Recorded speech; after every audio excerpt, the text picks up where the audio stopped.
네, 여러분 안녕하세요. 성공투자의 징검다리 교두보 시즌3 MC 김전입니다. 금리 인하 기대감이 생겨나고는 있지만 최근 은행주에 대한 증권사들의 목표 주가 상향 조정이 이어지고 있습니다.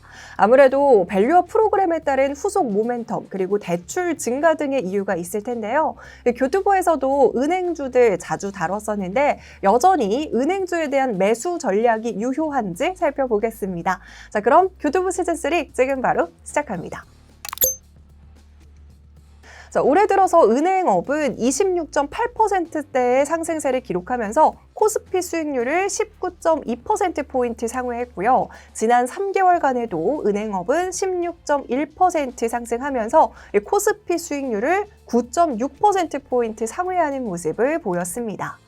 자, 이렇게 은행주들의 수익률이 코스피 수익률을 상회할 수 있었던 이유는 바로 국내 기업 밸류업 프로그램 도입에 따른 국내 은행주의 주주 환원 확대 그리고 저평가 해소 기대감이 커지면서 국내외 투자가들의 은행주 투자에 대한 긍정적인 시각을 유지하고 있기 때문입니다.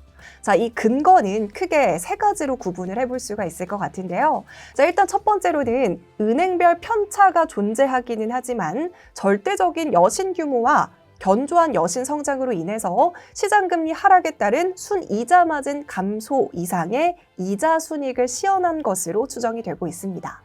자, 그리고 두 번째 이유는요. 비이자 수익에서도 시장금리 하락 그리고 자본시장 회복에 따른 이익 증가가 예상이 되고 있고요. 마지막 세 번째로는 전분기 대손 충당금 그리고 선제적인 추가 충당 발생에 따른 기저효과도 일부 은행에서는 존재하기 때문입니다. 자, 교보증권에서는요, 은행 업종에 대해 투자 의견 비중 확대를 유지하고 있는데 이 금융당국과 한국거래소의 기업 밸류업 프로그램 진행으로 장기적인 관점에서 국내 시중은행에 대한 관심이 지속적으로 될 것으로 판단이 되기 때문입니다. 자, 일단 기업 밸류업 프로그램은 장기적인 관점에서 봐야 된다고 말씀을 드렸잖아요. 자, 일단 첫 번째로는 기업 밸류업 프로그램은 한국이 오랫동안 문제로 여겨졌던 코리아 디스카운트를 해결하기 위한 방안 중 하나로 일본 역시 새로운 자본주의 정책의 지속적이고 장기적인 추진을 통해 투자자들의 관심을 높인 사례가 있기 때문입니다. 자, 그리고 또한 국내 은행주들도 2024년 양호한 실적을 시현할 것으로 전망이 되고 있고요. 이에 따라 주주 환원 상향을 위한 노력도 꾸준할 것으로 전망이 되고 있습니다. 자, 무엇보다 향후 정부의 기업 밸류업 프로그램을 통한 기업 가치 제고가 기대가 되고 있는 만큼 국내 은행주들의 적극적인 주주 환원 정책도 시간이 지날수록 더욱더 빛을 발할 것으로 판단이 되고 있습니다. 자, 그래서 저희 당사 교보증권의 탑픽 종목으로는 실적 다변화와 높은 자본 비율을 바탕으로 견조한 실적 시현과 분기 배당에 따른 주주 환원 정책 기대감으로 신한지주와 하나금융지주를 유지하고 있습니다. 자, 신한지주는 분기 1,500억 원 규모의 자사주 매입 그리고 소각 계획을 발표한 바 있는데요. 큰 변동이 없는 한 연간 6천억 원의 자사주 매입 그리고 소각이 이루어질 전망입니다.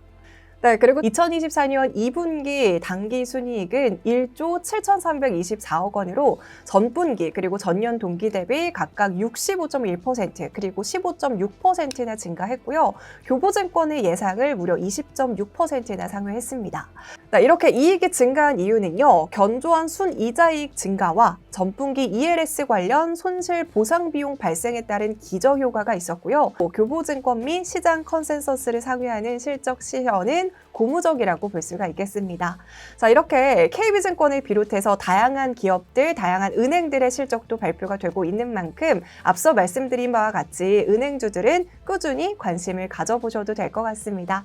네, 이렇게 오늘도 교두보 시즌3 은행주들에 대해서 알아봤고요. 오늘 영상도 도움이 되셨다면 구독, 좋아요 버튼 꼭 눌러주시고 그럼 다음 영상에서 찾아뵐게요. 안녕!